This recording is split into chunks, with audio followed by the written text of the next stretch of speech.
Welcome to Grape Expectations, where we drink our way through Milwaukee's wine bars. Today we are at Nonfiction Natural Wines in Bouju. And depending on who you would ask around here, you're going to get something different every time. When it's me, it's going to be white and it's going to be French. So this is Domaine Le Bohème, Patrick Bouju's CC meaning Chenin and Chardonnay. Yes. And tell us a little bit about, I guess, Ken, what he's doing. Yes, so they are farming on like 9 hectares, but also using co-op grapes basically too. So they're buying grapes and using their own. So they're able to make like some pretty awesome. But their estate is so small that Right. they have to sometimes buy from. Negotiate, that's the word. Negotiate, Yes. Yeah, so it's interesting because sometimes natural wines are really funky on the nose. Mm-hmm. And this one, you get a little yeast, but otherwise it's fruity. And like you would, if you handed this to me and asked, is this natural wine or regular, like I would not know. I think so. And I think the last time I saw you, we purposely poured you some stuff that was stinky, Like, probably. super funky, yes. yeah. But this is an expression of how natural wine can just be really well made, beautiful, like everyone's going to like it wine. Mm. It has some zip to it. Exactly. Yeah. I really like that about Love it. Yeah, I feel like Mm-hmm. I'm really getting a sip of something like, wow. There's a bunch of body, tons of pineapple in my, that's what I'm getting like. Yeah, very tropical. You know, as you would expect from France. Oh. I love it. Yeah. So what exactly makes a natural wine? I hear that everywhere. What does that mean? It's more of what they're not doing to the wine than what they're doing to it. That's how we always explain it. While not everything in this store is going to be 0.0 meaning like nothing added to it. Some of these will have a little sulfur added. We can get into that someday if we want to. But what they're not doing, they're not farming with chemicals. A lot of times they're doing everything by hand in the farm or by horse. There is like no temperature control in the fermentation process. Usually, again, no additives, sometimes a little sulfur at the end.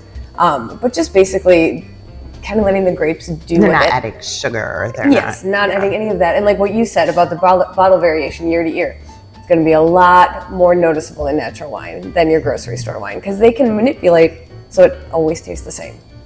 So talk to us, like what other things would you recommend? So at this if point? you like something like this, which we would be pouring by the glass, we have a couple other things. So people tend to be afraid by the word Chardonnay for some reason. And I think they just think that it's going to be, you know, that oaky, buttery, silky, fatty. And so we have tons of Chardonnay here. We love Chardonnay French. So Demore, whenever we have their wines, again, we're going to recommend the hell out of them because they're so good. So a really tropical style, fresh, goes with anything Chardonnay, but goes best with just, it's nice and cold and just drinking it. Well, and I find like that big oaky is pretty California. Yeah. Like France, I think you very seldom find Right. that overly oaked. Absolutely. And also, like, I think it's a very like a specific California. Like, Yes. there are a lot of good, like, we don't have anyone that does No, that. and I shouldn't sound like But I'm no, like completely dissing California. No. But as a generalization, that's where You're you're not going to find it. that. Yes. Right. I've seen a couple of Chilean ones that are like really heavily oaked. And Australia.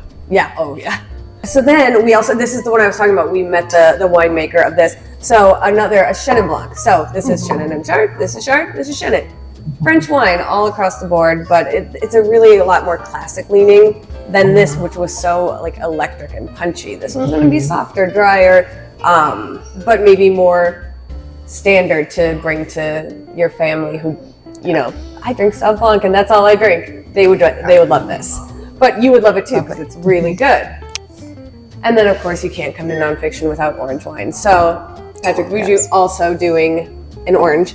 This has a little muscat. Muscat's like my favorite grape. So to bring that peach flower skin contact to the Chardonnay, it's great.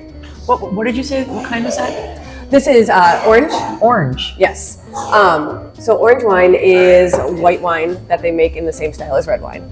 So when they press the grapes, they let them sit on those skins, which picks up color, tannin, little body, a lot lots of other characters. So it's more about the color than it tastes like orange. No, not really. Okay. Because you can do an orange wine that's really quick and barely looks orange. Like it still looks like a white wine, but it is a macerated wine.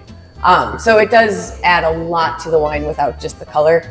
Although, you know, the clear bottle ones do sell But a it lot doesn't more. taste like orange, no. No. Not it's citrus. not made I of don't It's think about, citrus. it's about the skin contact, yeah. Yes. Interesting.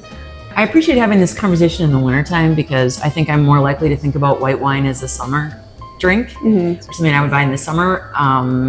Yes, maybe if I'm what I'm pairing it with, but even my brain just right away goes to summer when it's white wine, and I like talking about it in terms of something that doesn't matter the season. Yeah. I can drink it whenever I want. So Absolutely. Yeah. You're not alone there. A lot of people will shy away from white this time of year, but not me. it's so refreshing. I really appreciate that about it, and especially this one is in particular. So thank you for the introduction to this. Absolutely. I hope you enjoyed it. Cheers. Cheers.